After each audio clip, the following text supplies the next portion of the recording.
Hello friends, very welcome to our channel study P by Q and this is Satyam Parmar. Friends, अपने आज के session में अपन लोग देखने वाले हैं जो यूजीसी नेट का पेपर होता है, कॉमन पेपर जो कि सभी सब्जेक्ट में सेम होता है, उसको आज अपन डिस्कस करने वाले हैं।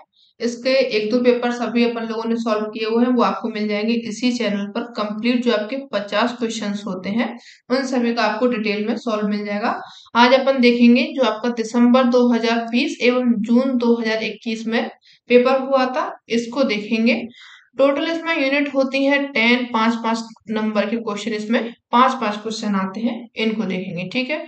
और अगर आप चैनल पर नए हैं तो आप इसको सब्सक्राइब कर लेंगे, एंड अगर पुराने हैं और इस पर चैनल पर हमेशा से बने हुए हैं तो इसको आप शेयर कर देंगे। ठीक है। चलिए पहला अपना शुरू करते हैं। क्वेश्चन डीआई सॉल्व करेंगे जिसमें कि 5 क्वेश्चन आते हैं टोटल, इनको अपन लोग सॉल्व करेंगे। ठीक है। सॉल्व करने से पहले 1 मिनट आप पढ़िए क्वेश्चन को पढ़ना बहुत जरूरी है। चलिए पहला क्वेश्चन इसमें कह रहा है, ये आपका डीआई दिया गया है। डीआई में टोटल स्टूडेंट जो बीटेक के हैं 120 हैं, एमटेक के 30 हैं, एमफिल के यहाँ पे 20 स्टूडेंट दिए गए हैं, जो एमबीए है के हैं उसमें 60 दिए गए हैं। ठीक है। ये टोटल स्टूडेंट्स हैं और ये उनका एडमिशन है जो कि हुआ है 2016 में। कितने हुए हैं? 2017 में, 18 में, 19 में, 20 में। 5 साल किसका में दिया गया है? टोटल कितने हैं? 5 साल का दिया गया है। ठीक है।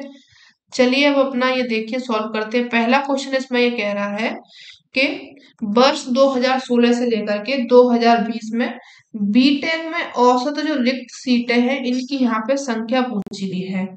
औसत यानी कि जो आपकी 5 साल में जितने अभ्यर्थी हैं जो कि उपस्थित नहीं रहे हैं, अनुपस्थित रहे, आए नहीं है, मतलब कि उनकी सीटें जो खाली रह चुकी हैं उनका देखना है। अब इनका निकालेंगे कैसे? तो टोटल कितनी सीटें थी बीटेक में? 120 सीटें थी। एडमिशन कितने ने लिया? 96 ने लिया। तो अब अपन क्या करेंगे, इसका 120 में से माइनस कर देंगे 96 को, आएगा टोटल इसका 120 में से अगर आप 96 माइनस करेंगे तो टोटल इसका आएगा 24 आएगा। ठीक है। प्लस प्लस करेंगे क्योंकि इनका औसत पूछा गया है। 110 स्टूडेंट ने लिया है 2017 में, 120 में से 110 का सीटें फुल हो चुकी हैं, 10 सीटें खाली रह गई थी। 10 प्लस इनका, ऐसे इनको माइनस करेंगे 120 में से 108 को तो 12 आएंगे। 12 प्लस इसमें माइनस करेंगे 120 में से 112 को तो 8 आएंगे। और जो आपके 104 माइनस करेंगे 120 में से तो 16 आएंगे। कितने आएंगे? 16 आएंगे। अब इनको क्या करना है? सिंपली इनको जोड़ देना है। जोड़ करके टोटल जो संख्या प्राप्त होगी आप लोगों को 70 होगी, और डिवाइड करना है आप लोगों को कितने से? 1 2 3 4 5। टोटल कितने ईयर हैं? 5 हैं, तो डिवाइड इसमें 5 का करना है क्योंकि अपन लोगों से पूछा गया है एवरेज यानी कि औसत पूछा गया है। तो इसका जो आंसर आ जाएगा कितना होगा? 14। ठीक है। इसका एवरेज कितना आएगा? 14 आएगा। ए ऑप्शन आपका यहाँ पे सही हो जाएगा, इसको आप टिक कर लेंगे। काफी इजी है। चलिए नेक्स्ट देखते हैं। यहाँ पे सेकंड क्वेश्चन यहाँ पे ये कह रहा है कि 2017 यानी कि 2016 से 2017 तक किस पाठ्यक्रम में भर्ती जो विद्यार्थी थे उनकी परसेंटेज हाईएस्ट रही थी। 2016 से और 2017 में पूछा गया है, सभी के बारे में पूछा गया है। तो अब इसमें अपन लोग क्या करेंगे कि 100 जो 96 बच्चे हैं, सॉरी 96 बच्चों का एडमिशन हुआ है कितने पर? 120 पर, ये बीटेक में हुआ है। आगे आगे 24 में दिया गया है, तो आप इनको क्या करेंगे? पहले कर लेंगे इनका माइनस, माइनस करेंगे 14। 14 का एडमिशन कितने पर हुआ है? इन परसेंटेज में निकालना है, 100 करेंगे, बटे के कर देंगे, टोटल कितने हैं? 96 है, 96। आंसर इसका आएगा 14.5%। आगे दिया गया है इसमें 2016 का निकाल रहे हैं अभी पहले अपन लोग, तो 30 में से 24 निकालेंगे, यहाँ पे माइनस करेंगे तो यहाँ पे इनका माइनस हो जाएगा। अच्छा सॉरी 30 नहीं, यहाँ पे 24 में से 26 माइनस, 26 में से 24 माइनस करेंगे तो 2 आएगा। 2 बट्टे बटे के यहाँ पे आ जाएंगे 24, सॉरी यहाँ पे 24 आ जाएंगे और इंटू के 100 होगा तो आएगा यहाँ पे कितना? 8.3%। ठीक है। और ऐसे ही यहाँ पे माइनस करना है अपन लोगों को। 14 में से 12 गए तो भी आपके कितने बचे? 2 बचे। 2/12 इंटू 100 करेंगे तो आपका आंसर कितना आएगा यहाँ पे? 16.6% आएगा। और आगे यहाँ पे पूछा गया है पाठ्यक्रम में भर्ती विद्यार्थियों की उच्चतम परसेंटेज यहाँ पे पूछी गई है। हाईएस्ट जो परसेंटेज है वो कहाँ पे मिलेगी, ये पूछा गया है। आगे बढ़िए, नेक्स्ट है इसमें आपका जो 52 है, 57 में से 52 गए तो 5/52 इंटू 100। ठीक है, तो जो आपका हाईएस्ट परसेंटेज हो जाएगा वो 16.6 है। ये आपको कहाँ पे दिया गया है, यानी कि ये किसका हो जाएगा, एमफिल का हो जाएगा। सी ऑप्शन इसमें आपका सही हो जाएगा। ठीक है, एमफिल का सबसे ज्यादा है, कितना आया था उसका, 16.6% आया था। चलिए आगे बढ़ते हैं, नेक्स्ट देखिए। नेक्स्ट है इसमें आपका 2016 से लेकर के 2020 के दौरान एमटेक और एमबीए इनके औसत में रिक्त सीटों का अंतर पूछा गया है। पहले तो आप रिक्त सीटें कितनी है इनको निकालेंगे, फिर उनको प्लस कर माइनस करके इनका अंतर पता लगाना है, औसत निकालना है। तो चलिए निकाल लेते हैं। यहाँ पे ये आपकी सीटें दी गई हैं, एमटेक एवं एमबीए का दिया गया है। ठीक है, चलिए एमटेक में जो सीटें खाली रह गई थी उनको देखिए। टोटल 30 सीटें हैं, 2016 से 2020 का पूछा गया है। 30 में से 24 यानी कि 6 प्लस, यहाँ पे 30 में से माइनस करेंगे 26 को तो 4 प्लस 5 प्लस 2 प्लस 3 हो जाएगा। ठीक है, टोटल इनका कितना आया, 20 आएगा। 6 और 4 10 और 5 15 और 5 20, 20/5 इजिकल टू 4 आ गया। ये किसका आ गया, अपना एमटेक का आ गया। इसी तरीके से एमबी निकालेंगे तो 8 प्लस, आप लोगों को दिख रहा है ना, हाँ, 8 plus 3 plus 6 plus 4 plus 12, total इनका कितना आएगा, 33 आएगा। ठीक है, 33 और बट्टे के करना है अपन लोगों को कितना, 5 करना है। यहाँ पे 5 किया, आंसर आया इसका 6.6। अभी ये आंसर नहीं है, अब इनका बीच का अपन लोगों को अंतर निकालना है। अंतर कैसे निकालेंगे, बड़ी संख्या है, बड़ी में से घटा देंगे छोटी वाली को, तो 6.6 माइनस 2, यहाँ पे 4 हो जाएगा। तो आंसर इसका कितना आएगा, 2.6, यानी कि सी ऑप्शन आपका यहाँ पे फिर से सही हो जाएगा। ठीक है, सी हो गया इसका आंसर, 2.6 हो जाएगा। आगे बढ़िए, नेक्स्ट क्वेश्चन पढ़िए। किस वर्ष में उच्चतम औसत भर्ती हुई है। ठीक है, तो आप क्या करेंगे, नॉर्मली इनको फिर से आप वही करेंगे, ऐड कर लेंगे इनको। टोटल भर्ती देख लीजिए, ये आपके वर्ष में पूछी गई है, इन सभी का ऐड कर लेंगे, इनका ऐड कर लेंगे। जहां पे संख्या ज्यादा आए उन्हीं का परसेंटेज ज्यादा होगा। तो आपका जो संख्या 112 है, 28 है, 15 है, यहाँ पे 56 है, बड़ी बड़ी संख्या यहीं पे दिख रही है। तो जो आपका परसेंटेज ज्यादा आएगा वो कौन सी संख्या में आएगा, 2019 में आएगा। सी ऑप्शन फिर से सही हो जाएगा। ठीक है, चलिए आगे बढ़ते हैं, नेक्स्ट देखते हैं किस वर्ष में रिक्त सीटें जो रही थी न्यूनतम रही थी। अब आपको सभी के लिए निकालनी है। इनमें कौन कौन से दिए गए हैं, 2016 दिया गया, 17 दिया गया, 18 एवं 19, 20 का नहीं निकालना है। तो अब इनमें टोटल कर लेंगे, टोटल जो करेंगे रिक्त सीटों का करेंगे। करिए फटाफट से इनका टोटल। देखिए 2016 19 तक का दिया गया है, तो कौन से साल में पूछा गया है, तो पहले इनका कर लीजिए। 12, 12 नहीं, यहाँ पे सॉरी, 120 में से 96 गए तो 24 आएगा। ठीक है, 24 प्लस 30 में से 24 गए तो यहाँ पर 6 बचेंगे, 20 में से 12 जाएंगे तो 8 बचेंगे, 60 में से 52 जाएंगे तो 8 बचेंगे। टोटल इनका आ गया 30 और 8 8 16, 46 हो जाएगा इनका टोटल। ठीक है, आगे इनका देख लीजिए, यहाँ पे 10 बचे, 10 के बाद में 30 में से 26 जाएंगे तो यहाँ पे 4 बचेंगे, 20 में से 14 जाएंगे तो 6 बचेंगे, और 60 में से 57 जाएंगे तो 3 बचेंगे। 10 और 4 14, 6 और 3 9, 14 और 6 20 और 3 23। आगे बढ़िए, इनका पूछा गया है 108 दिया गया है, यहाँ पे माइनस करिए इनको, 120 में से 108 गए तो 12 हो गए, 12 प्लस 5 प्लस 7 प्लस 6, इनको ऐड करिए, 12 5 17, ये आपका ज्यादा हो रहा है, इससे इसको काट दीजिए। आगे बढ़िए, 2019 का दिया गया है यहाँ पे 112 में 20 में से यहाँ पे गए तो 8 बचे। 8 के बाद में यहाँ पे 2 बचे, ठीक है। 2 के बाद में यहाँ पे बचे 5 प्लस यहाँ पे बचे 4। 8 और 2 10, 10 और 9 19। अब इसमें पूछा क्या गया है वो देखिए आप। पूछा गया है यहाँ पे कि किस वर्ष में रिक्त सीटें न्यूनतम रही थी। तो न्यूनतम आपका जो आंसर आ रहा है वो किस में आ रहा है, सबसे कम संख्या 19 आ रही है, जो कि 2019 वाले भाग में आ रही है। यहीं पर सबसे ज्यादा हाईएस्ट रही थी जो परसेंटेज रही थी एडमिशन की। तो यहाँ पे आपका ऑप्शन जो सही होगा वो कौन सा हो जाएगा, डी ऑप्शन 2019 आपका सही ऑप्शन हो जाएगा, ठीक है। ये होगी आपकी डीआई सॉल्व। इसी तरीके की डीआई सॉल्व करने को आती है, कभी कभी थोड़ी सी टफ भी हो जाती है, कोई दिक्कत नहीं है, वो भी सॉल्व करेंगे।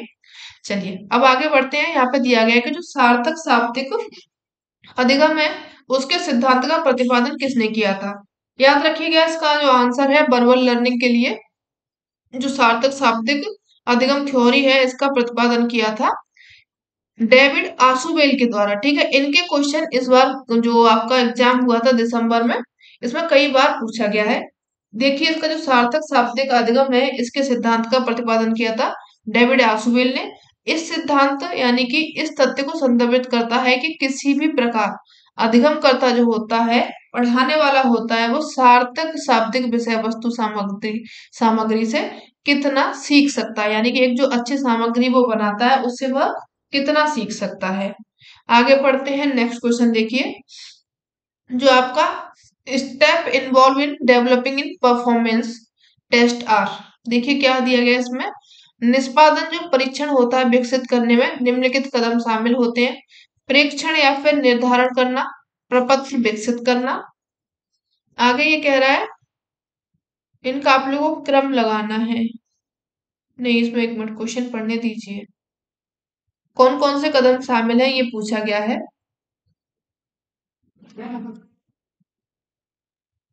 अच्छा अच्छा, इनको इनको कालक्रम में बांटना है कि पहले कौन सा आएगा उसके बाद में कौन सा आएगा। पहले ये कह रहा है कि कोई भी अपन जब परफॉर्मेंस तैयार करते हैं उसके लिए प्रेक्षण या फिर निर्धारण प्रपत्र विकसित करते हैं, डायरेक्ट यही कर देंगे या फिर उससे पहले कुछ और भी करेंगे। तो यहाँ पे सबसे पहले अपन लोग क्या करेंगे, अंतिम प्रपत्र करेंगे, ये एंड में जाएगा।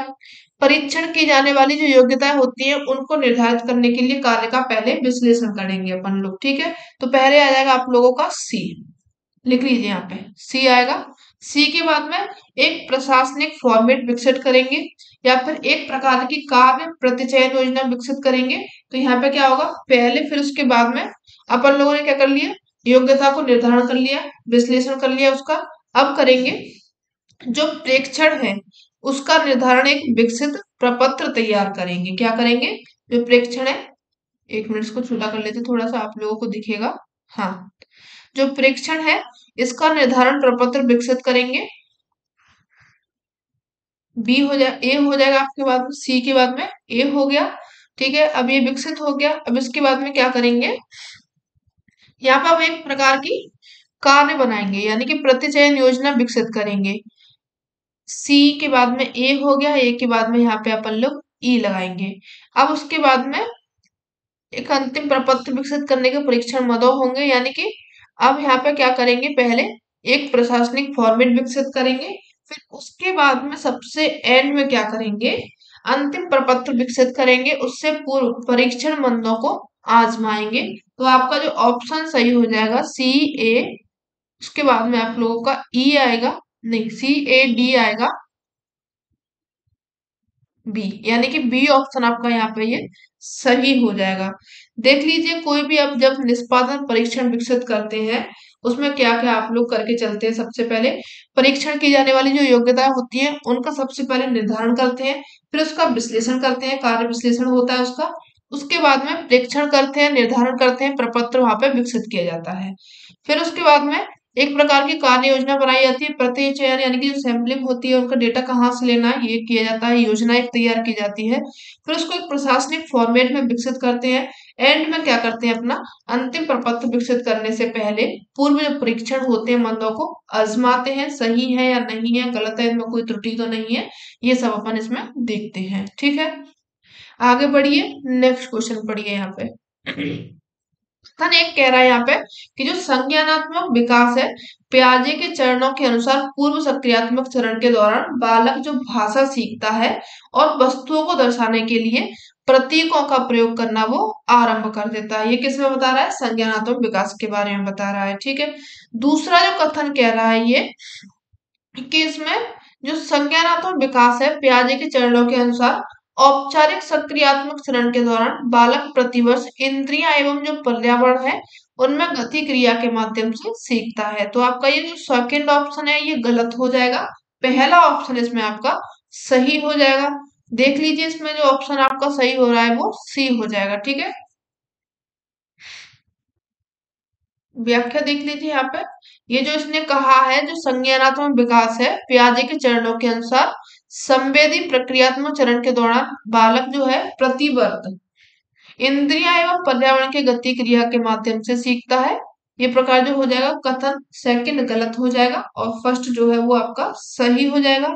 नेक्स्ट क्वेश्चन देखिए यहाँ पे आप लोगों का, राष्ट्रीय ज्ञान आयोग के मुख्य आदेशों को क्षेत्रों के सही सेट को पहचानना है। जो राष्ट्रीय ज्ञान आयोग है उसमें क्या क्या रखा गया था?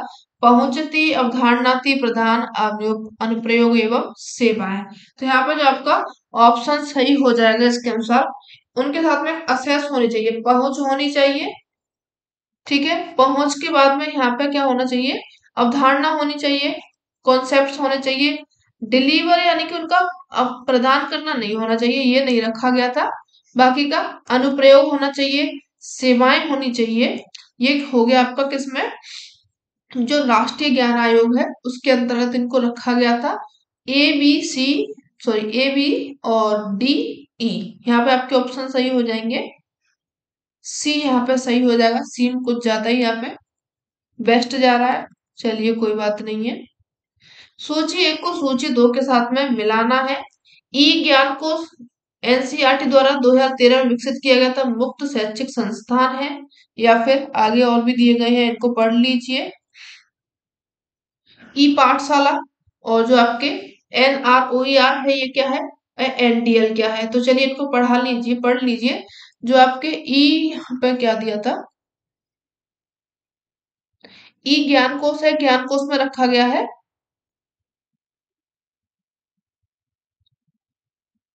ज्ञान कोश में जो ODL है, संसाधनों जो संस्थान है उनके द्वारा विकसित अधिगम संसाधनों का डिजिटल संग्रह है, उसको उसमें रखा गया है आपके ई ज्ञान कोश को। ई पाठशाला में क्या है, NCERT द्वारा 2015 में विकसित ये शैक्षिक संस्थान है। NROER ये क्या है, ये आपका NCERT द्वारा 2013 में इसको विकसित किया गया था। ये भी कैसा है, मुक्त शैक्षिक संस्थान है। आगे बढ़िए। NDL है, NDL क्या है, ये एक IIT खड़गपुर द्वारा एकल जो विंडो है सर्च इंजन है, इसकी सुविधा से विकसित अधिगम संसाधनों का आभासी यहाँ पे संग्रह होता है। ऑप्शन जो आपका सही होगा बी ऑप्शन यहाँ पे सही हो जाएगा। देख लीजिए इनको यहाँ से इकट्ठा करके ई ज्ञान कोश क्या होता है, ODL संसाधनों के द्वारा, संस्थान के द्वारा इनको विकसित किया गया है। अधिगम संसाधनों का डिजिटल ये संग्रह है।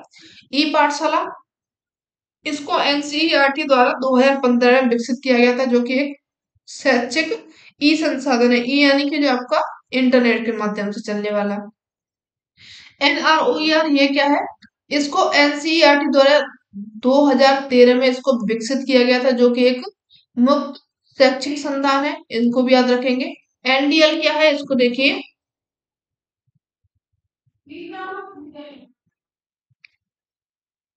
NDL जो है IIT खड़गपुर द्वारा एकल विंडो सर्च इंजन है, सुविधा के साथ में इसको विकसित किया जाता है और अधिगम संसाधनों का यहाँ पे आभासी संग्रह होता है। ठीक है, चलिए आगे बढ़िए। रूपावली यानी कि जो पैराडाइम, इसकी अवधारणा किससे जुड़ी हुई है? कार्ल पेपर से, RA फिशर से, या फिर आपके इमरे लक्टो से, या फिर TS कोहन से। तो ये जो पैराडाइम शिफ्ट है इसकी अवधारणा दी थी TS कोहन के द्वारा। डी ऑप्शन इसमें आपका ये सही हो जाएगा। ठीक है, ज्योग्राफी वाले स्टूडेंट इनको आसानी से कर देंगे इस वाले क्वेश्चन को, क्योंकि उसमें ये दिया गया है। निम्नलिखित में से कौन सा सॉफ्टवेयर है जो कि गुणात्मक दत्त यानी कि डेटा का विश्लेषण के लिए है? सॉफ्टवेयर जो कि गुणात्मक क्वालिटेटिव के लिए पूछा गया है यहाँ पे।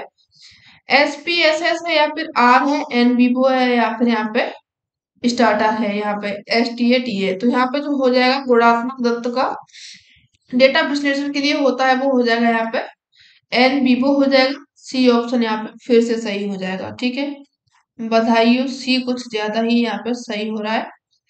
चलिए आगे बढ़ते हैं। मात्रात्मक विधि शोध के विरुद्ध आपत्तियां निम्नलिखित में से मिश्रित हैं। मात्रात्मक में पूछा गया है, क्वांटिटेटिव में शोध के विरुद्ध जो आपत्तियां हैं इनको पूछा गया है। चलिए पढ़िए इसमें।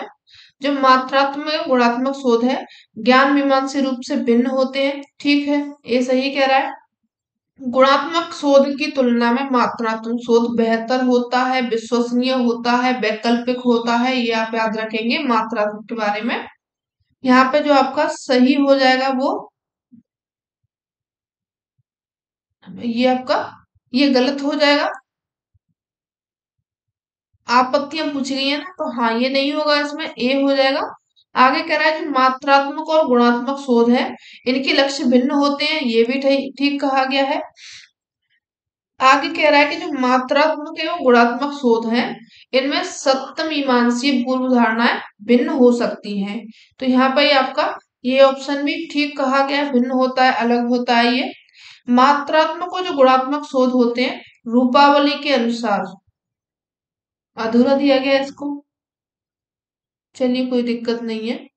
तो यहाँ पे जो आपका ऑप्शन सही होगा वो फिर से सी सही हो जाएगा। ACD ऑप्शन यहाँ पे आपका सही हो जाएगा। ठीक है,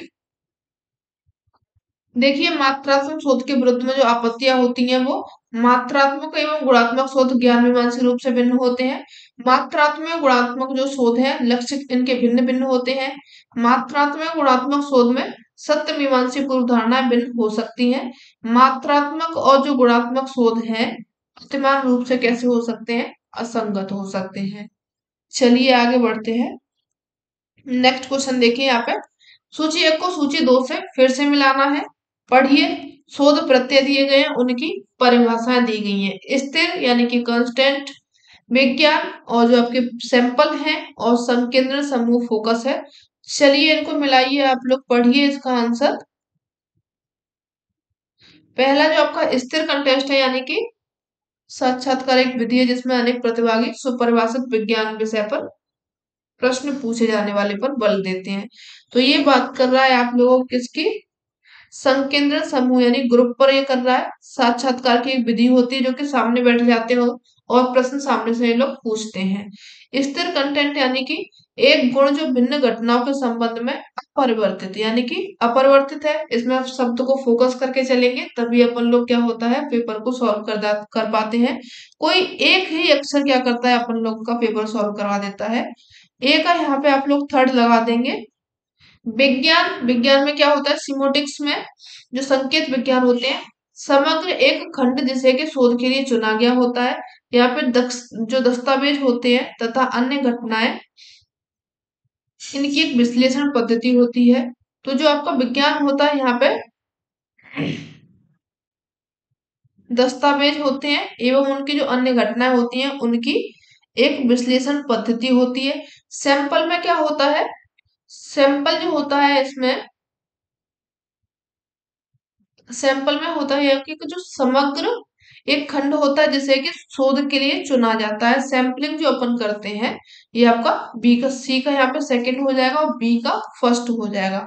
ऑप्शन जो आपका सही होगा वो ए हो जाएगा। ठीक है, देख लीजिए इसको फिर से। स्थिर कंटेस्ट यानी कि इसमें क्या होगा, एक गुण जो कि भिन्न घटनाओं के संबंध में अपरिवर्तित रहता है। संकेत विज्ञान क्या होता है, दस्तावेज तथा जो अन्य घटनाएं होती हैं उनकी एक विश्लेषण पद्धति होती है। सिम्योटिक्स यानी कि जो प्रतिदर्श सैंपल होता है समग्र का एक खंड होता है जिसे कि शोध के लिए चुना गया होता है। संकेंद्रण जो समूह होता है यानी कि फोकस ग्रुप होता है उसमें क्या होता है साक्षात्कार की एक विधि होती है, इंटरव्यू टाइप का जो होता है और जिसमें अनेक प्रतिभागी जो होते हैं सुपरिभाषित विषय पर प्रश्न पूछे जाने पर बल देते हैं। ये आपका संकेंद्रण हो गया। ठीक है, चलिए आगे बढ़ते हैं। आगे कह रहा है कथन एक में जो प्रश्नावलियां होती हैं सहभागियों द्वारा स्वयं भरी जाती हैं। ठीक है, प्रश्नावलियां जो होती हैं जो सहभागी होते हैं वो खुद भरते हैं। साक्षात्कार अनुसूची यानी कि जो साक्षात्कार करता है शोध करता है उनके द्वारा भरी जाती है। तो यहाँ पे क्या कह रहा है, ये दोनों ही कथन इसके सही हो जाएंगे। प्रश्नावलियां जो सहभागी होते हैं साथ में उन वो खुद भरते हैं प्रश्न जो क्वेश्चन आंसर्स होते हैं, और जो साक्षात्कार अनुसूची होती है जो इंटरव्यू लेता है वो अपने सामने क्या रखता है, एक पेन पेपर लेकर के बैठता है। तो उसमें जो भी उनकी त्रुटि होती है जो भी उनका कार्य होता है वो खुद उनके शोधकर्ता के द्वारा भरा जाता है। तो यहाँ पे ऑप्शन आपका ए सही होगा। आगे बढ़ते हैं। नेक्स्ट शब्द है यहाँ पे लातिनी शब्द यानी कि जो कम्युनिस्ट है, कम्युनिकेटर जिसे कम्युनिकेशन संचार पद्धति की उत्पत्ति हुई है। ये इसका अर्थ क्या होता है, विशिष्ट सूचना प्रदान करना, सामान्य बनाना, या फिर उपलब्ध जो सूचना होती है उसको सामान्य बनाना, या फिर सूचना जनित करना। तो इसका जो अर्थ होता है उपलब्ध सूचना को सामान्य बनाना, ये इसका कार्य होता है। चलिए इसमें इतना घुमाने वाली बात क्या थी कि ये यहाँ से शब्द इसका, लेकिन ये आप याद रखेंगे जो कम्युनिस्ट है इसका कहाँ से हुआ है, लैटिन शब्द से इसकी उत्पत्ति हुई है, ये आप याद रखेंगे, कई बार क्वेश्चन आया हुआ है। पढ़िए, आपका जो नेक्स्ट क्वेश्चन है, कहा जाता है कि शक्ति और जो हैसियत है संचार में यह उत्पन्न करते हैं क्या, प्रौद्योगिकी, सांस्कृतिक, भौतिक एवं शब्दार्थ। तो यहाँ पे जो आपका ऑप्शन सही हो जाएगा शब्द सिमेंटिक हो जाएगा। डी ऑप्शन यहाँ पे आपका ये सही हो जाएगा। शक्ति और हैसियत प्रदर्शन जो होते हैं शब्दार्थ संबंधी अवरोध संचार में उपलब्ध उत्पन्न करते हैं। डी ऑप्शन यहाँ पे सही हो जाएगा। आगे बढ़िए नेक्स्ट क्वेश्चन। क्वेश्चन दिख रहा है ना आप लोगों को? ठीक है। गूगल मीट पर जो आयोजित कक्षा होती है जिसमें कि विद्यार्थी और शिक्षक चर्चा में लगे होते हैं, निम्नलिखित में से किसका उदाहरण होता है? अंतर वैयक्तिक संचार का, ये तो कैसे भी नहीं होगा। इंट्रापर्सनल कौन सा होता है, जो कि अपन अपने अंदर करते हैं। Group communication, mass communication, downward. Mass communication इसलिए नहीं होगा क्योंकि ये क्या होता है, इसमें जो सिर्फ अपना कोई जो सुनता है वो बोल नहीं पाता है, इसका मतलब उसके विचार उस तक नहीं पहुंच पाते हैं। लेकिन जो आपका ग्रुप कम्युनिकेशन हो रहा है यहाँ पे गूगल मीट हो रही है, इस पर जो विद्यार्थी होते हैं वो लाइव रहते हैं, बोल सकते हैं, जबकि जो मास कम्युनिकेशन होता है इसमें बोल नहीं सकते हैं। तो ऑप्शन आपका कौन सा सही हो जाएगा, बी ऑप्शन सही होगा। आगे बढ़िए। मीडिया के स्मार्ट उपभोक्ता का अर्थ पूछा गया है, यहाँ पे बताइए। अपनी पसंद के कुल चुनिंदा चैनलों का अनुसरण करना, स्मार्ट उपभोक्ता का अर्थ पूछा है। या फिर जनसंचार के कुल चैनलों में विश्वास करना, प्राप्त संदेशों में अविश्वास करना, या फिर संदेशों के जो सूक्ष्म और अनुरूप अनपढ़ जो सॉरी अनगढ़ रूप है उनको पहचानने में पारंगत होना। तो यहाँ पे जो आपका स्मार्ट उपभोक्ता होता है इसका अर्थ हो जाएगा डी ऑप्शन ज्यादा सटीक हो जाएगा। इनका जो अर्थ होता है जो संदेश होते हैं उनके सूक्ष्म और जो अनगढ़ रूप है उनको पहचानने में वो काफी पारंगत होते हैं, काफी अच्छे तरीके से उनको पहचान लेते हैं। आगे बढ़िए नेक्स्ट क्वेश्चन देखते हैं। यहाँ पे नीचे दो कथन दिए गए हैं, कथन एक को पढ़िए आर को भी पढ़ेंगे। थोड़ा सा ब्लर दिख रहा होगा आप लोगों को, लेकिन मैं क्वेश्चन इनको बोल रही हूँ तो आप इसको समझ जाइएगा। कक्षा में होने वाले संप्रेषण की दो बुनियादी विशेषताएं होती हैं, कक्षा में दिए जाने वाले अनुदेश व कक्षा प्रबंधन जो प्रबंधन होता है, यानी कि जो कक्षा संप्रेषण चलता है कम्युनिकेशन जो होता है कक्षा में उसके दो विशेषताएं होती हैं। पहले इसमें कह रहा है कि अनुदेशन होता है यानी कि इंस्ट्रक्शन जो दिशा निर्देश देता है। दूसरा यहाँ पे कह रहा है कक्षा प्रबंधन होता है, क्लास जो आपका मैनेजमेंट होता है। ये ठीक है। आगे ये कह रहा है कि जो शिक्षक है शिक्षकों का कक्षा संप्रेषण मनोरंजन के सिद्धांत पर निर्भर करता है। दोनों ही ठीक है लेकिन ये कहीं से भी एक दूसरे की व्याख्या तो नहीं कर रहे हैं। ए और आर दोनों सही हो जाएगा। तो जो आपका ऑप्शन ठीक होगा यहाँ पे बी ऑप्शन ठीक हो जाएगा।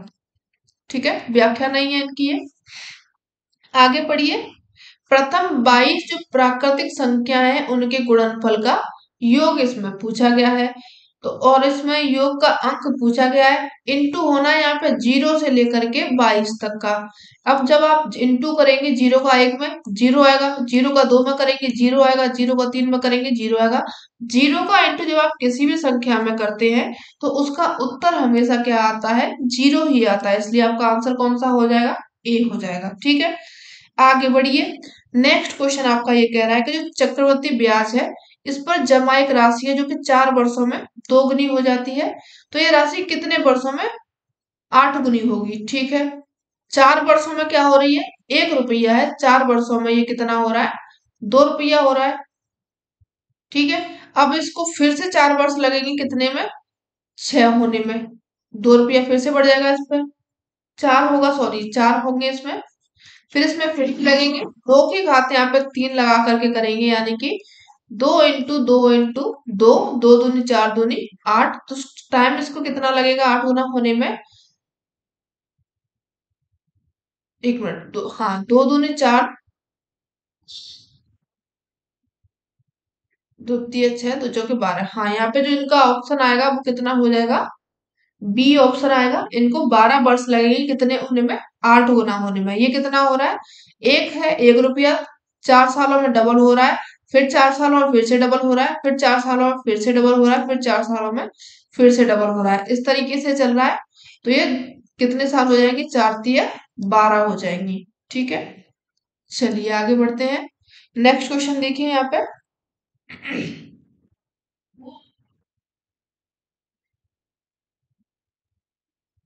पहला क्वेश्चन देखिए, निम्नलिखित कथनों पर विचार करना है।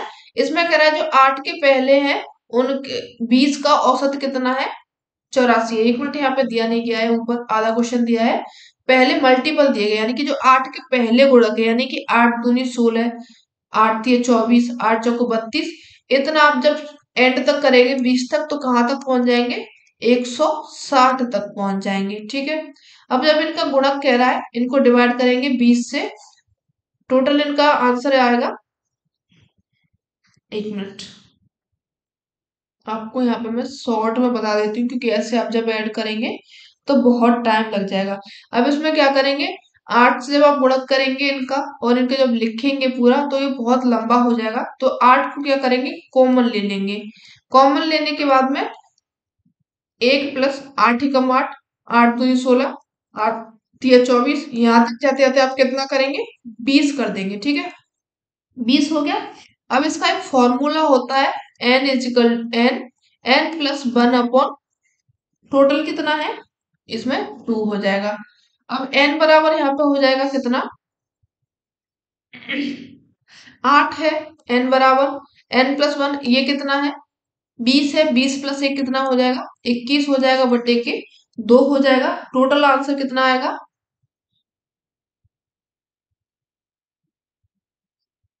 1 मिनट, हाँ सॉरी, यहाँ पे एन बराबर कितना होगा, 20 होगा। एक मिनट, हाँ, N, N is N plus 1 upon 2 हो गया। अब एन बराबर यहाँ पे है 20, 20 और यहाँ पे हो गया 20 प्लस 1 इजिकल टू यहाँ पे 21 हो जाएगा, बटे के 2 हो जाएंगे। ठीक है, अब इनको जब आप ऐड करेंगे, 20 कट जाएगा यहाँ पे, 2 से 10 बार कट गया, ये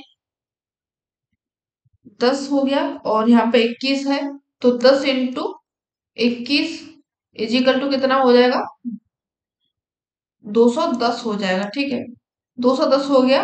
अब क्या करना है अपन लोगों को, 210 का निकालना है।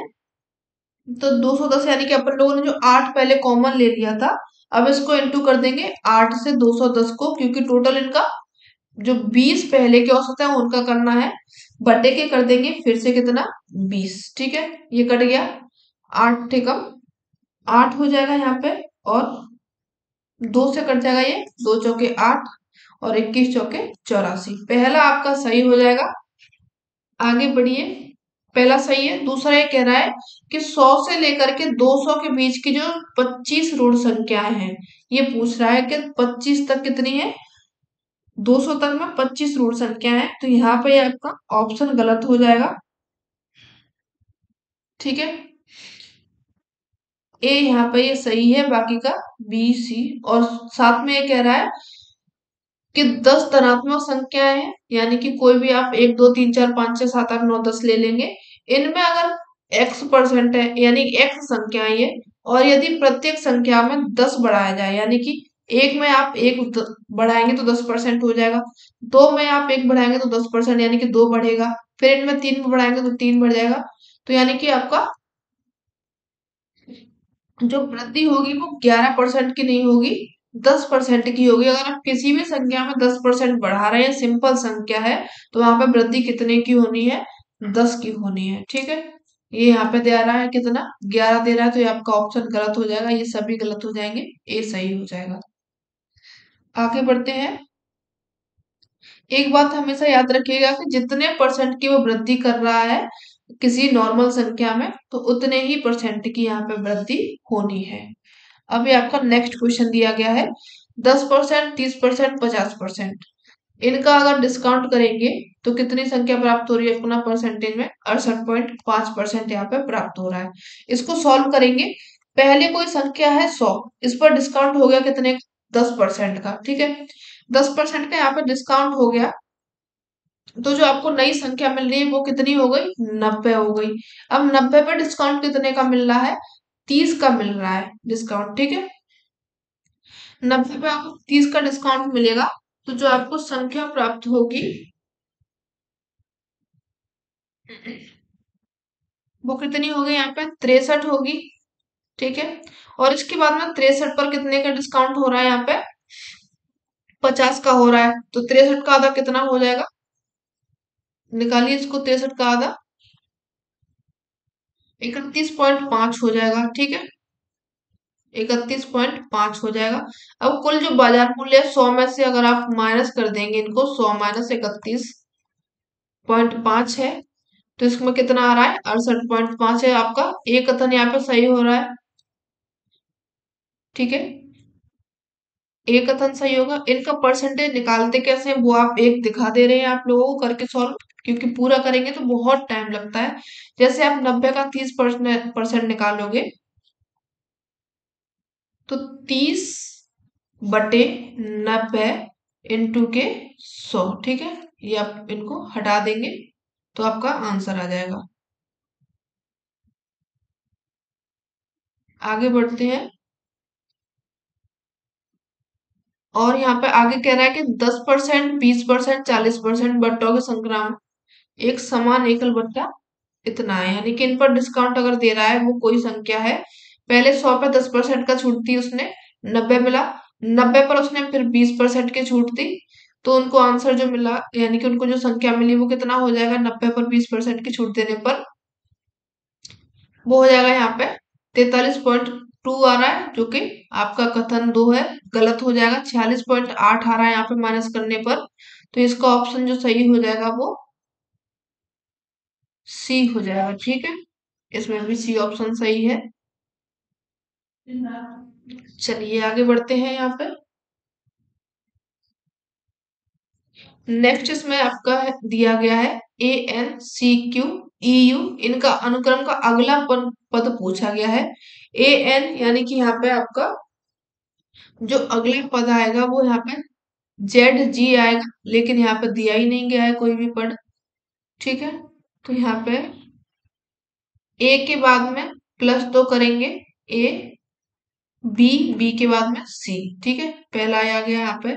अब इसके बाद में एन, एन के बाद में ओ, ओ के बाद में पी, पी के बाद में क्यू आ रहा है, तो +3 करने पर यहाँ पे क्या प्राप्त हो रहा है, क्यू प्राप्त हो रहा है। फिर आगे इसमें 4 का प्लस किया गया है, आगे 5 का, तो आगे 6 का जब आप प्लस करेंगे तो कौन सा आएगा, और नीचे दो दो का ही चल रहा है, तो यहाँ पे जो कौन सा पद आएगा आप लोगों का, GZ आएगा, जो कि दिया नहीं गया है, तो आप इसको करेक्ट कर लेंगे। नेक्स्ट क्वेश्चन दिया गया है, नीचे दो कथन दिए गए हैं, इनको देखना है कि एक अभिकथन है। पहला इसमें दे रहा है कि एक वैध निरपेक्ष न्याय वाक्य है, उसमें कम से कम एक आधार काम हेतु अवश्य व्याप्त होना चाहिए। ठीक है, व्याप्त यहाँ पर होना चाहिए। दूसरा कह रहा है कि जो वैध तर्क होता है उसका निष्कर्ष उसके आधार वाक्यों के नेत निष्कर्ष से अधिक नहीं होता है। दूसरा भी यहाँ पे सही कह रहा है, लेकिन कोई भी कहीं से एक दूसरे से मैच नहीं है, ना ही एक दूसरे की व्याख्या कर रहे हैं, तो आपका ऑप्शन जो सही होगा बी ऑप्शन सही हो जाएगा। ठीक है, चलिए आगे बढ़ते हैं। नेक्स्ट क्वेश्चन पढ़िए। कथन दिए गए हैं, इनको अपन लोगों को सही बताना है कौन सा कथन सही है। तर्क वाक्य जो ए है और जो तर्क वाक्य ई है क्या है, व्याघात है।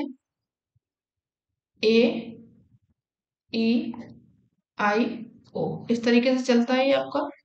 ठीक है, तो यहाँ पे कह रहा है जो तर्क वाक्य ए और ई कैसे हो जाएंगे, व्याघात हो जाएंगे। दूसरा कह रहा है तर्क वाक्य ए है और जो तर्क वाक्य ओ है ये व्याघात है। या फिर आपके जो तर्क वाक्य ई है और तर्क वाक्य ओ है ये व्याघात हो जाएंगे। तो आपका पहला तो यहाँ पे बी सही है कि जो तर्क वाक्य ए है एवं तर्क वाक्य ओ है ये क्या होते हैं, व्याघात होते हैं। ई और ओ नहीं होंगे। तर्क वाक्य आई और ओ विपरीत है और जो तर्क वाक्य आई है तर्क वाक्य ओ है ये उपविपरीत है।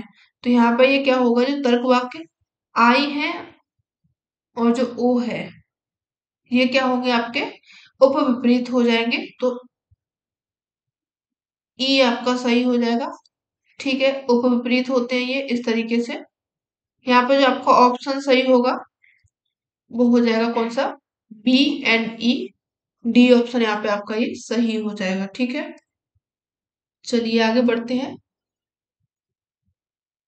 निम्न में से जो तर्क दोष है उनको पहचानना है। पढ़िए इसको लाइन को। उसके द्वारा सुझाई गई नीतियों में से कोई गुण नहीं है क्योंकि उस पर एक बार गबन का आरोप लगा था। इसमें क्या है, लांछन युक्ति है, अज्ञानता है, करुणा की अपील है या फिर अनुचित प्राधिकार है। इसमें क्या लगा है, उस पर आरोप लगा है गबन का, तो ये एक तरीके से लांछन हो जाएगा। ए ऑप्शन यहाँ पे सही हो जाएगा। ठीक है, आगे बढ़िए। नेक्स्ट क्वेश्चन पढ़ता है। एक छोटी बच्ची है, एक लोहे की गेंद के निकट में जाती है, ऊष्मा के विकिरण है उसको वो अनुभव करती है, छू करके वो अनुभव करती है। ठीक है, उससे निष्कर्ष निकलता है कि गेंद अवश्य ही अत्यधिक गर्म होगी और गेंद का जो भौतिक रूप है छुए बिना वापस लौट आती है। ये जो संज्ञान है किसके माध्यम से है, प्रत्यक्ष के यानी कि जो परसेप्शन है, या फिर जो साहस मूल्य तर्क शक्ति है उसके माध्यम से, अनुमति के माध्यम से, या फिर शाब्दिक प्राधिकार के। यानी कि उसने क्या किया था, एंट्रेंस किया था, उससे अनुमति हुई थी, वो उसके पास में गई थी, उसको थोड़ा उसने गर्माहट महसूस की थी। तो यहाँ पे आपका जो ऑप्शन सही हो जाएगा वो सी ऑप्शन सही हो जाएगा। ठीक है, चलिए आगे बढ़ते हैं। पहला जो कथन है ये कह रहा है कि जो असम व्याप्ति है सर्वव्यापी सकारात्मक, जो सकारात्मक तर्क वाक्य होता है उसके समरूप होता है। ठीक है, दूसरा इसमें कह रहा है कि जो सर्वव्यापी निषेधात्मक तर्क वाक्य है उसके समरूप होता है। दोनों ही यहाँ पे क्या हो जाएंगे, सही हो जाएंगे। तो ऑप्शन आपका जो सही होगा वो ए सही हो जाएगा। आगे बढ़ते हैं। ईथरनेट क्या है, पूछा क्या है। ईथरनेट एक ऐसा प्रोग्राम जो कि स्थानीय खंडों में यातायात की पहचान करता है और एक से दूसरे खंड में उसका संचालन करता है। या फिर यहाँ पे जो वायरलेस है, मैन के लिए यानी कि MAN के लिए बनाया गया है। या फिर जो लैन यानी कि अनेक कंप्यूटर या फिर उपकरणों को जोड़कर एक लैन बनाने वाली प्रणाली है। तो जो आपका ईथरनेट है ये क्या हो जाएगा, इसी का उदाहरण है। अनेक कंप्यूटर है या फिर उपकरण है उनको जोड़ करके एक LAN लैन बनाने की ये प्रणाली है। सी ऑप्शन सही हो जाएगा। आगे बढ़िए। ट्रोजन हॉर्स क्या है ये पूछा गया है।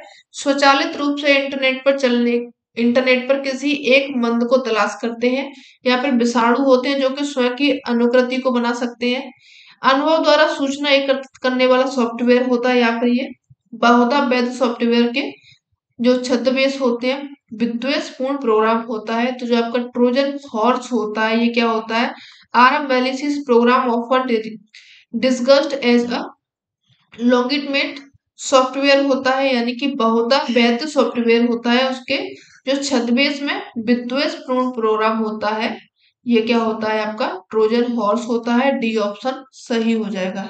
ये इतनी कठिन देते हैं। चलिए आगे बढ़िए। कंप्यूटर सिस्टम में जो डाटा होता है ये बस के संबंध में दो कथन दिए गए हैं। पहला पढ़िए, डाटा बस प्रोसेसर मेमोरी यूनिट और जो आगत निर्गत उपकरण है उनके बीच डेटा प्रेषित करती है, यानी कि डिवाइस। आप इंग्लिश पढ़िए। जो डाटा बस होती है, send data between the processor memory unit and the IQ device. Second इसमें कह रहा है कि यह एकल दिशामुखी होती है, यानी कि ये इसमें एक ही दिशा होती है और यूनिडायरेक्शनल इसको बता रहा है। तो यहाँ पे आपका जो ऑप्शन सही होगा, ए तो सही कह रहा है लेकिन बी को ये गलत बता रहा है, तो आपका ऑप्शन सी सही हो जाएगा। ठीक है, इस वाले पेपर में सी मेन रहा है कई बार सी, क्योंकि ये जो होता है डाटा कैसा होता है, बहु दिशात्मक होता है, कोई एक ही दिशा नहीं होती है। इतना आप जानते होंगे डेटा के बारे में। आगे बढ़िए। नीचे फायरवॉल के संबंध में कुछ कथन दिए गए हैं, इनको अपन लोगों को चुनना है। कंप्यूटर है, कंप्यूटर नेटवर्क के बीच में ट्रैफिक की जांच करती है ये। आगे ये कह रहा है कि फायरवॉल जो होती है सुरक्षित व विश्वसनीय स्रोत से आने वाले डेटा का सत्यापन करने के लिए प्रयुक्त होती है। यहाँ पर एक डिजिटल हस्ताक्षर की अवधारणा का प्रयोग करती है, ये ठीक है। आईपी एड्रेस की एक सूची रखती है और इस प्रकार कुछ वेबसाइटों तक ये पहुंच को रोक लेती है। तो सी और डी यानी कि आपका जो ऑप्शन सॉरी ए यहाँ पे जो आईपी एड्रेस होती है उसकी एक सूची रखती है अपने पास में। सूची रखने के बाद में क्या करती है, इस कुछ वेबसाइटों है उनके पास तक ये अपनी पहुंच बनाती है और ये जो कंप्यूटर होते हैं और नेटवर्क होते हैं इनके बीच में ट्रैफिक की जांच करती है। नाम क्या है इसका, फायरवॉल है। ठीक है, चलिए आगे बढ़ते हैं। पहला क्वेश्चन पढ़िए, इसमें पहला कह रही हूं मैं। सुरक्षा खतरा दिया गया है, अर्थ दिया गया है, पढ़िए। हैकिंग क्या है, फिशिंग क्या होती है, साइवेयर क्या होती है, स्पैम क्या होता है। पहला इसमें जो हैकिंग होता है वो क्या होता है, प्रयोक्ता के इनबॉक्स को अवांछित ईमेल से अवरुद्ध करता है। रचयिता के जो कुंजी पटल के द्वारा प्रविष्ट समस्त डाटा तक ये पहुंच बनाता है। पहचान कपट होता है। वैयक्तिक डाटा का अवैध प्रयोग होता है। हैकिंग में क्या होता है, जो आपका डेटा दिया जाता है उसमें इलीगल उसका यूज करते हैं लोग। फिशिंग जो होती है, फिशिंग जो आपकी क्या होती है, पहचान यानी कि आइडेंटिटी फ्रॉड होता है फिशिंग में।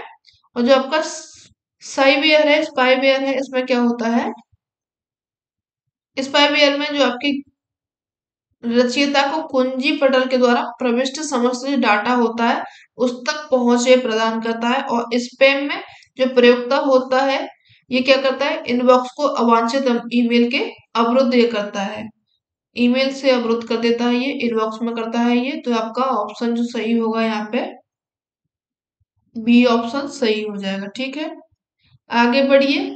फिर से सूची एक को सूची दो के साथ में मिलाना है। दंडनीय क्या होता है, संचारक क्या होता है, अत्यधिक अस्तर है, वेरिएबल स्वास्थ्य के लिए, गंभीर एवं हानिकारक है।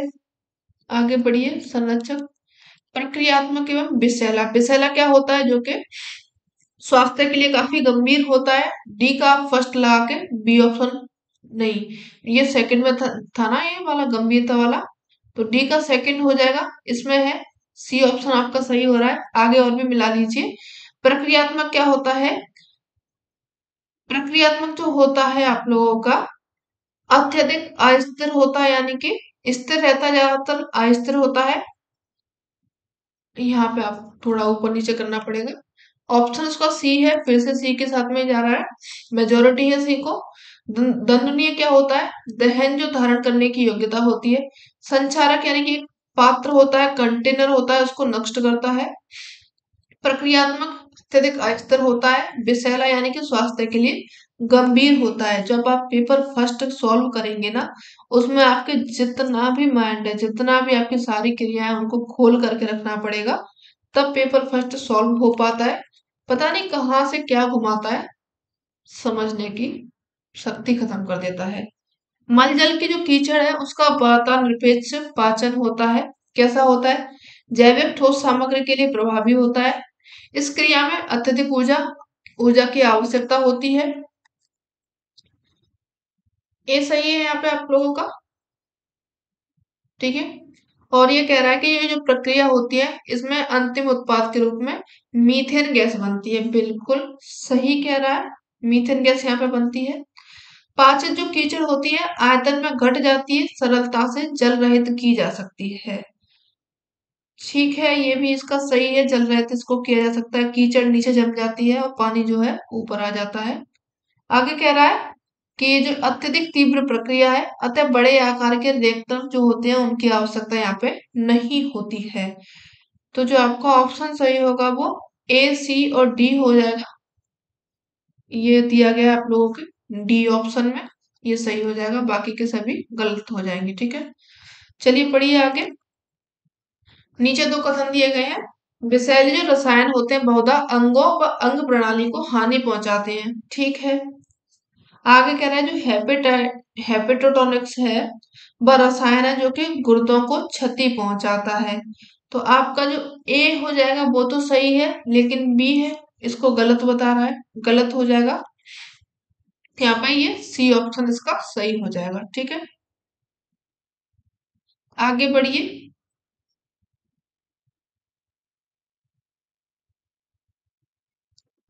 लक्ष्य दिए गए हैं जो आपके एमडीजी गोल्स हैं। तो गोल एक में क्या रखा गया था, प्राथमिक शिक्षा प्राप्त करना। ठीक है। गोल दो में रखा गया था हंगर मिटाना, यानी कि भूख को मिटाना। गोल तीन में रखा गया था लैंगिक समानता करना। और गोल चार में रखा गया था बाल मृत्यु दर को कम करना। ऑप्शन आपका जो सही हो जाएगा यहाँ पे ऑप्शन ए सही हो जाएगा। ठीक है। गोल एक में अत्यधिक निर्धनता व भूख का उन्मूलन करना। गोल दो में प्राथमिक शिक्षा का उत्पादन करना, लैंगिक समानता का संवर्धन करना और महिला सशक्तिकरण का बढ़ाना। और गोल चार में रखा गया था बाल मृत्यु दर को कम करना। ठीक है, आगे बढ़िए, पढ़िए नेक्स्ट क्वेश्चन। नीचे दो कथन दिए गए हैं, इनको पढ़ना है। पहला ये कह रहा है कि जो समुद्र तटीय क्षेत्र होते हैं उनको पवन ऊर्जा उत्पादन करने के लिए अत्यधिक संभावनाओं से परिपूर्ण क्षेत्र माना जाता है। बिल्कुल ये ठीक कह रहा है। आगे कह रहा है कि जो पवन ऊर्जा होती है उत्पादन में समुद्री जल का शीतलक होता है उसके रूप में प्रयोग किया जाता है। ए और आर दोनों ही सही हैं, लेकिन व्याख्या नहीं कर रहे हैं। कारण इसका ये नहीं बता रहा है, ये अलग बात कह रहा है, ये बात इसकी अलग है। तो यहाँ पे ऑप्शन जो आपका सही होगा वो बी सही होगा। ठीक है, चलिए आगे बढ़िए। नेक्स्ट क्वेश्चन है इसमें आपका प्राचीन बौद्ध शिक्षा प्रणाली में मठ में जो प्रवेश के बाद में विद्यार्थियों को समस्त भौतिक एवं पारिवारिक संबंधों का त्याग करना होता था। इसे निम्न में से क्या कहा जाता है, प्रवज्य, उपसंपदा, संवर्तन या फिर उपनयन। ये जो आपका कहा जाता है इसको प्रवज्य संस्कार इसको कहा जाता है। ए ऑप्शन इसमें सही हो जाएगा। देखिए आपको क्लियर नहीं दिख रहा होगा, लेकिन इसको मैं पढ़ के बता रही हूँ कंप्लीट, तो आप थोड़ा सा इसको एडजस्ट कर लेंगे। AICTE is not dealing with the maintenance of standard in which one of the following areas, यानी कि जो AICTE है निम्नलिखित में से किस क्षेत्र में मानकों का अनुच्छेद में कार्य नहीं करती गई है। होटल प्रबंधन, नगर नियोजन में, फार्मेसी में या फिर नर्सिंग में। तो जो AICTE है वो कार्य नहीं करती है किसमें, नर्सिंग में कार्य नहीं करती है। बाकी क्या आप होटल प्रबंधन है, नगर नियोजन है, फार्मेसी है, इन सभी में वो कार्य करती है। आगे पढ़ते हैं नेक्स्ट क्वेश्चन देखिए।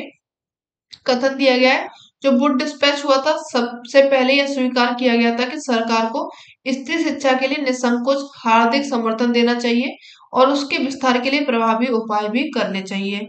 ठीक है। बालिका अभ्यर्थियों को मैट्रिक परीक्षा में भाग लेने के लिए अनुमानित जो सर्वप्रथम है कलकत्ता विश्वविद्यालय द्वारा दी गई थी। ये भी इसका सही ऑप्शन है। कथन एक कथन दो सही हो जाएंगे। तो आपका जो ऑप्शन यहाँ पे सही हो रहा है वो ए हो जाएगा। आगे बढ़िए, नेक्स्ट क्वेश्चन देखिए। एनईपी 2020 से ये क्वेश्चन पूछा गया है। एनईपी जो 2020 है उच्च शिक्षा को निम्न में से किस रूप में देखा गया है। पहला पढ़िए, मानवीय व सामाजिक कल्याण के संबंध में महत्वपूर्ण भूमिका का निर्वहन करता है। यहाँ पे जो समाज है, समाज या फिर जो सार्वजनिक क्षेत्र है उसमें बिना किसी अंशदान के वैयक्तिक जो निष्पत्तियां हैं उनके लिए सहायक प्रणाली है। एक ऐसी प्रणाली है जिसमें कि, ठीक है, मानवीय व सामाजिक कल्याण है उसके संबंध में महत्वपूर्ण भूमिका निभाती है, ये सही हो जाएगा। फिर आपका एक ऐसी प्रणाली है जिसमें कि संज्ञानात्मक कौशल विकसित करने एवं जो अधिगम प्रमाण है उनको प्राप्त करने पर कम बल है, कम नहीं है इसका। आगे कह रहा है ये एक ऐसी प्रणाली है जिसमें कि विद्यालय पूर्व से उच्च शिक्षा तक अधिगम के प्रत्येक चरणों में समावेश के लिए कौशल व मूल्यों का सेट निर्धारित हो, ये भी इसमें कहा गया है। आगे कह रहा है कि ये एक ऐसी प्रणाली है जिसमें कि प्रस्तुत चुनौतियों का सामना करने के लिए जीर्णोद्धार को पुनः बल प्रदान करने की आवश्यकता कही गई है, तो आपका ये भी सही हो जाएगा। ए, डी एंड ई ऑप्शन आपके सही हो जाएंगे, तो डी यहाँ पे ये आपका सही हो जाएगा। ठीक है, चलिए आगे बढ़िए। लास्ट क्वेश्चन है, इसको कंप्लीट कर लीजिए। जो आपके लैंग्वेज है यानी कि सूची 1 को सूची 2 से मिलाना है। पढ़िए, जो केंद्रीय अंग्रेजी व विदेशी भाषा संस्थान है, ग्रामोदय विश्वविद्यालय है, केंद्रीय तिब्बती आयन जो अध्ययन संस्थान है, भारतीय विज्ञान संस्थान है, ये कहाँ कहाँ पे है इनका पूछा गया है। तो आपका पहला जो ऑप्शन हो जाएगा यहाँ पे केंद्रीय अंग्रेजी व विदेशी भाषा संस्थान हैदराबाद में है। ग्रामोदय जो विश्वविद्यालय है ये आपको मिलेगा धर्मशाला है, और सही धर्मशाला नहीं होगी, ये चित्रकूट में है।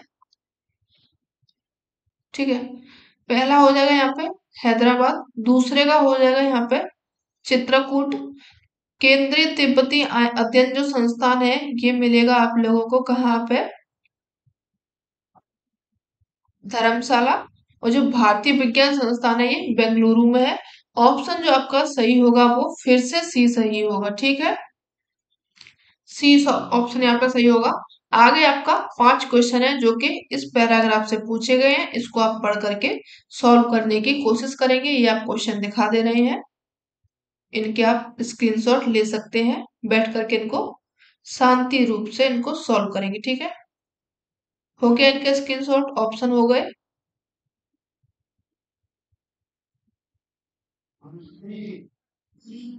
चलिए ठीक है, ये हो गया आपका आज का सेशन। सेशन कैसा लगा जरूर बताएंगे, अगर अच्छा लगा हो तो अपने फ्रेंड्स को इसको शेयर करेंगे, चैनल पर नए हैं तो उसको सब्सक्राइब करेंगे। ठीक है, मिलते हैं नेक्स्ट सेशन में, तब तक के लिए धन्यवाद। ठीक है, tata bye bye, take care.